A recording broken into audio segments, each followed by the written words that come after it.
In 1987, an electric fence was built between Mozambique and South Africa. It ran right through the land of the Mlambo people, creating an impenetrable barrier and splitting the clan in two. The Defence Force came up with a plan to counter the bad press this caused. It built a tunnel in the village of Mbuzini to allow families to visit one another across the notorious Norex line.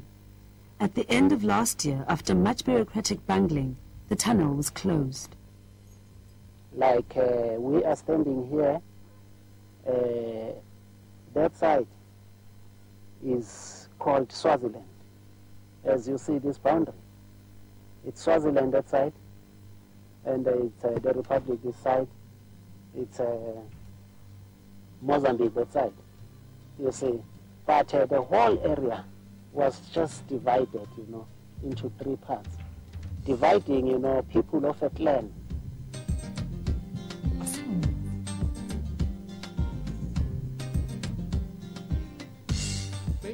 This man is a Bevula. Bevula Masilela is a headman in that side of the boundary in Swaziland. This one is Petros Mahlalela. So it's from the Royal Crawl in Mozambique. And this one is Mundawe Samuel Mahlalela. We call him Sicha Semnigat. And I'm their leader. And they are my subjects. All these people are Mlambo people. And it's sad what is happening to them. Ilithaka sibithi ngalo nje sesifika nje ukuthi lalomahasha lonke asehlukanisi ngale mahluko sethinzambo sibhekile nje ehlukedo sineSwaziland neSouth Africa neMozambique kuhlonswa ngilaba hlonsa sine wathi kwethu kunye ngoba inkosi yethu yinye ngumlambo kuphela ngoke sisi ngelethu lonke nje lethinzambo kuseSouth Africa kuseMozambique cha sikho lapho sinje linye lonke lamla kuvala kwelithangela nani asikufuni nani ubuhlungu kakhulu lokwendekele kuvala kwethonela ngoba kuvala kwelithonela kusilethela inkinga kakhulu lesive samlambo sonke siyahlupheka.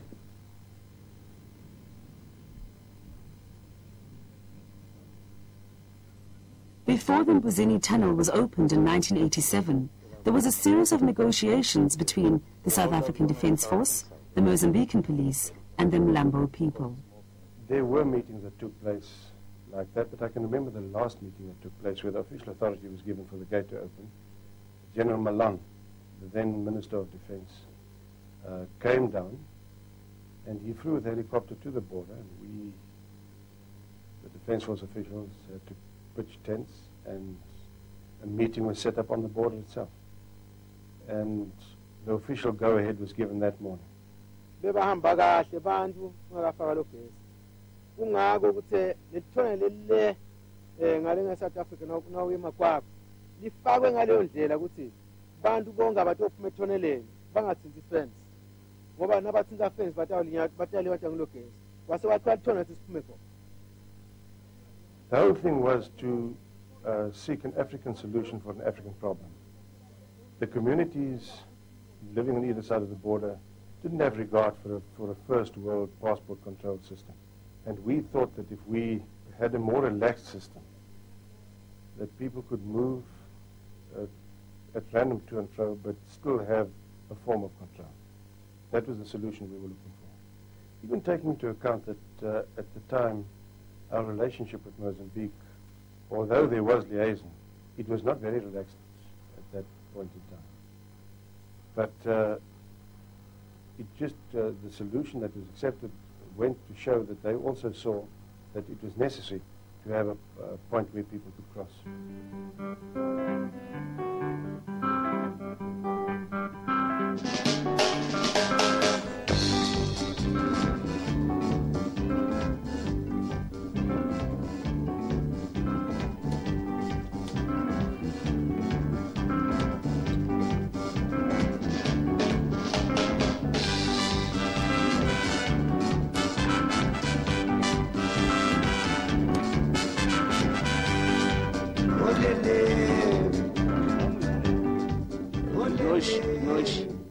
sentimos bocadinho estranho, porque aquele posto foi acordo entre dois países para a sua abertura. Mas quando os nossos amigos sul-africanos entenderam que deviam fechar, por qual motivo, não sabemos, não vieram nos comunicar. E nós tivemos um encontro com o comandante de Macadâmia. Nós perguntamos, disse que não sabia, só apenas recebeu ordens de Pretória para que se fechasse o posto. E nós dissemos a ele, uma vez que o posto, a sua abertura, foi um acordo entre dois países, se existem problemas, também deviam ser postos na mesa para se estudar, talvez, outros métodos, o que é que podemos fazer para ultrapassarmos esses problemas. Mas nós ficamos sem saber os porquês.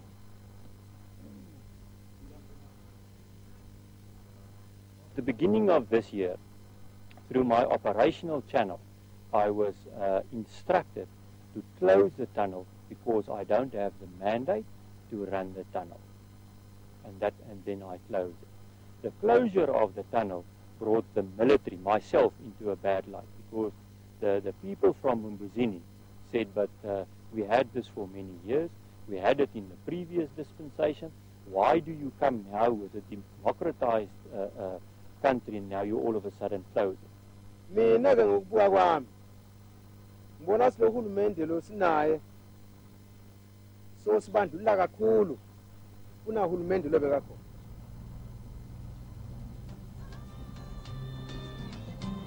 Without the Mbuzini tunnel, the alternative route is long and arduous. A South African wanting to visit his relatives a few kilometers away in Mozambique must now travel to Nelspruit to obtain a passport and visa before making the long journey through the Mananga border gate into Swaziland and then finally crossing again at Namahache into Mozambique.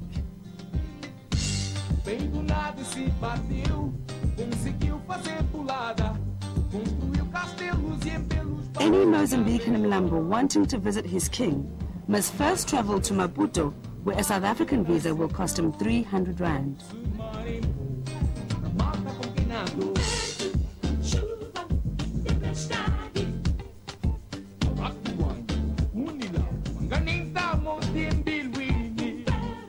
Then he must return to Namahache and cross through Swaziland before finally meeting up with his king in Mbuzini.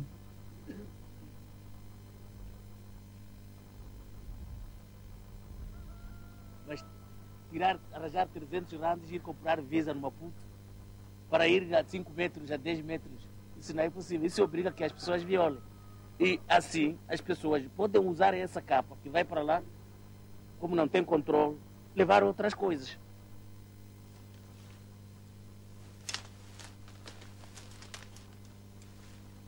The Mlambo people have their sacred sites scattered throughout South Africa, Swaziland and Mozambique. This one is in Mozambique. Whenever we speak with our ancestors, we come here to speak.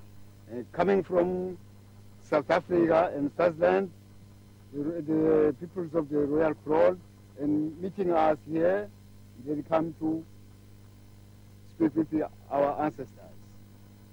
Our king is there. We are here. We want to visit the king. The king asked us to call us to be with him there, but you know the way. In terms of cultural activities, we are not differing from Swaziland. And also the nearby people from Mozambique, those who are nearby the fence, they also wear as we are wearing in our traditional way. So we are not differing from them. The only difference is the question of politics. But the cultural one, then there's no difference. The people from that Royal Crown in Swaziland, they fetch water here in the Republic of South Africa.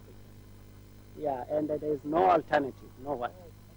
And since before the insertion of these boundaries, this river has been here, it has been used by these people. If people will come from Swaziland and get pension here in South Africa, it affects the government. Not necessarily our culture, maybe as Mlambo people, but it affects the South African government, the whole government. not us as a tribe. It's just like, though you are my brother, you see, and then I am married and you are also married. And then you have the responsibility to make sure that you support your children. I support my children. Though we practice the same culture. You know, that's why I'm saying that it becomes a political question, not necessarily a mere cultural question. You see, one other thing is we have a very bad tension with our local politicians. These local politicians, you know, sometimes they do things, you know, the other way that we expect of them.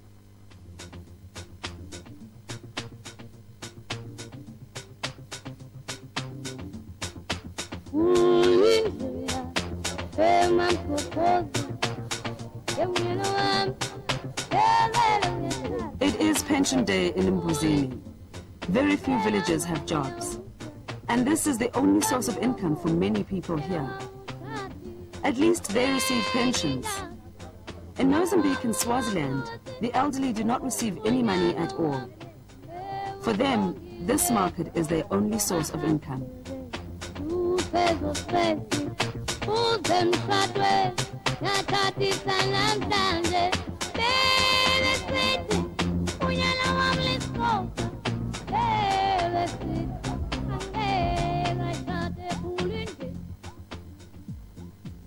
With the Mbuzini tunnel closed, the electric fence is impenetrable. But it does end, and one can travel around it.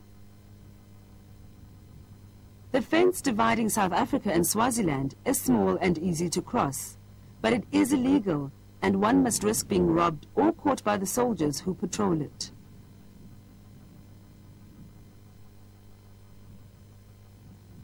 On the Swaziland border, we don't have much illegal Swazis coming into South Africa. But yes, they do come in to purchase, etc. as well.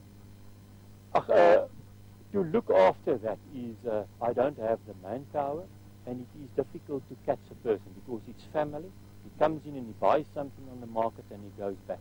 So there's not, in actual fact, an issue in apprehending. Mrs. Ngobeni is a Mozambican. She used to cross easily at the tunnel to sell her bread on pension day. Now she is forced to make the long trek through Swaziland with her heavy load. At least this time, she hasn't been robbed.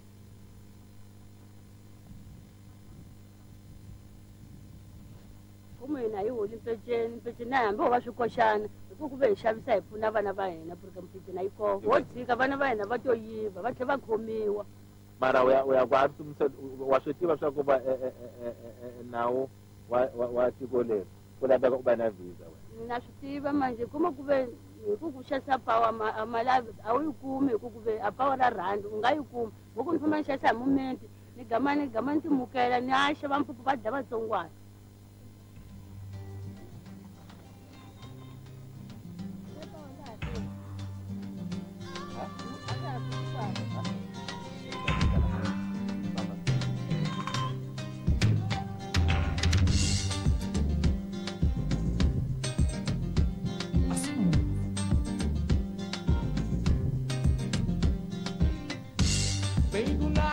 Bateu, conseguiu fazer pulada, construiu castelos e pelos barcos navegou.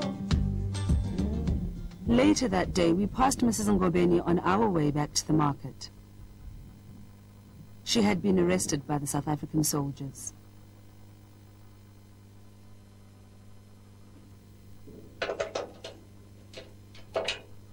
The Mbuzini tunnel was closed at the end of last year by the Defence Force, who discovered that they did not have the legal mandate to operate it.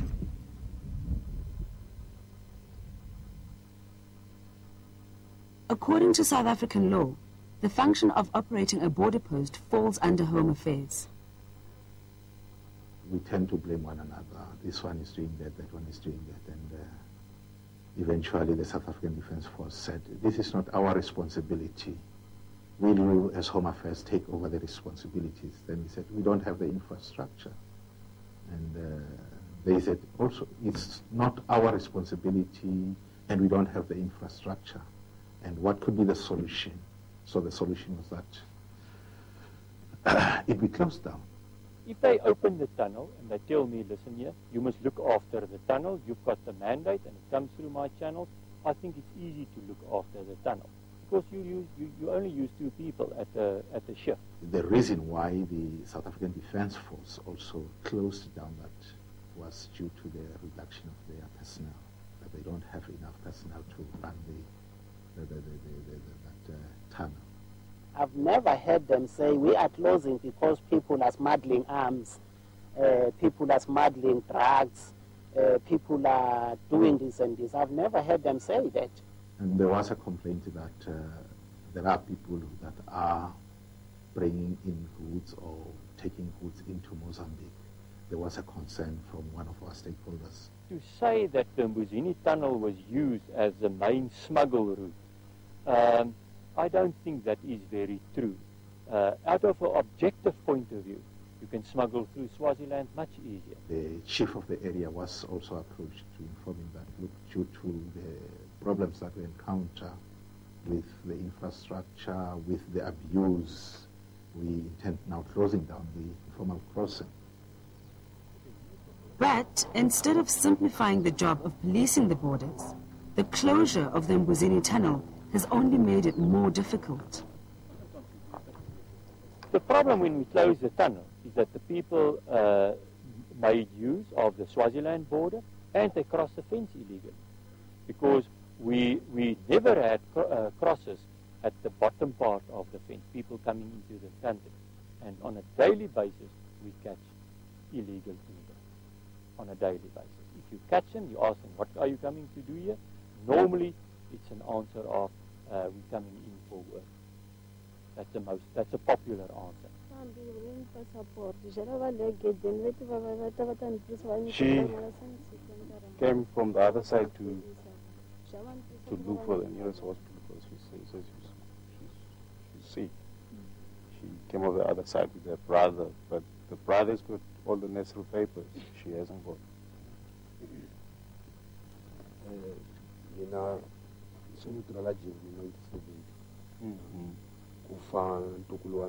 He's actually telling me now when he started to work in Joburg.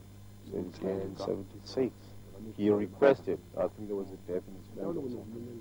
Requested to go into Mozambique, no problem. He went there. But the family rituals, funerals and things, he was held up so long that the 13th of July came, and that's the expiry date of his visa. So now when he wants to come back, he's got no money, never got paid. They don't understand down there, so he chose the fence route.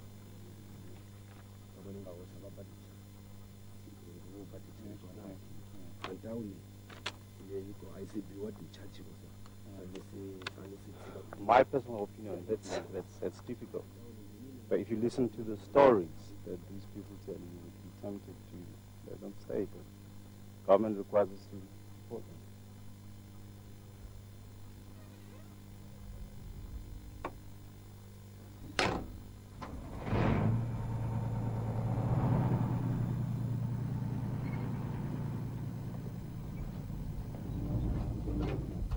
On the way back to the police station in Komatipoort, the Mamba stopped several times to pick up more Mozambicans.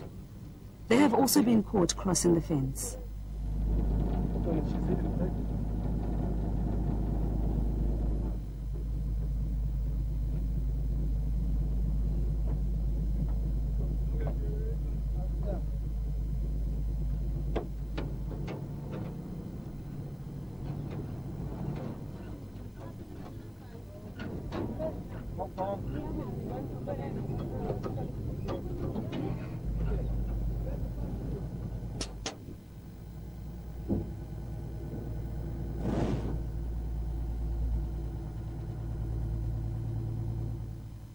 On the day we filmed in the area, 87 people were caught crossing the 60-kilometer fence between Komatipoort and Swaziland.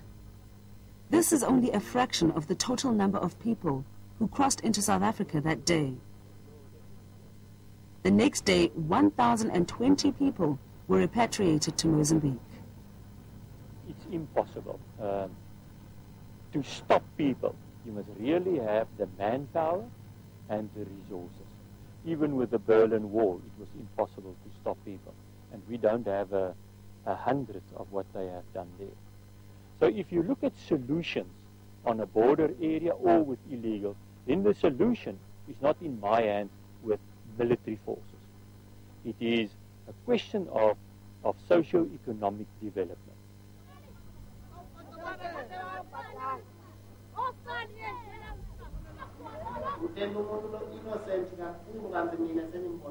Back at the tribal court in Mbuzini, these South African boys have been arrested for robbing Mozambican women, who are easy targets as they cross the fence illegally.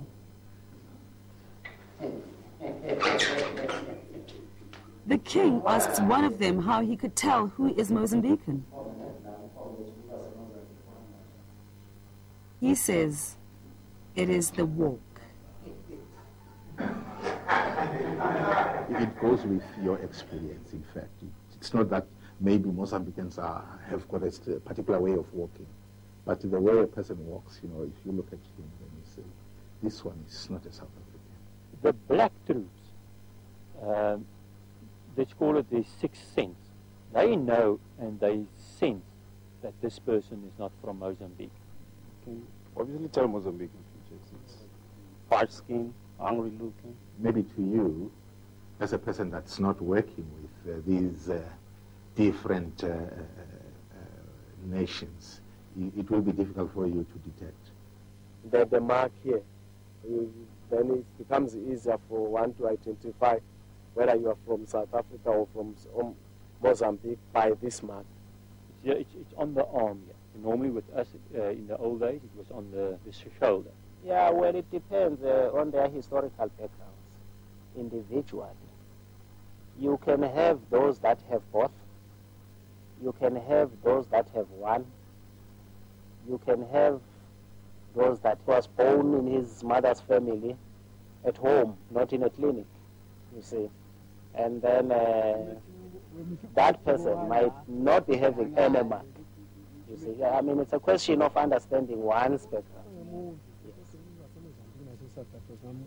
The differences of the language, because they speak, each and every part of Mozambique peoples, they speak Shangana and Ronga and another languages.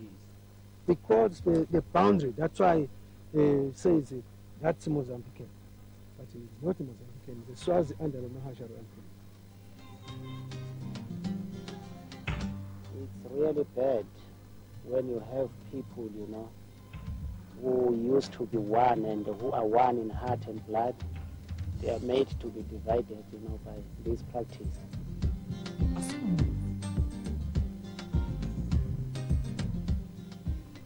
I wish my people to be united. How? Nobody knows. But I just want my people to be united.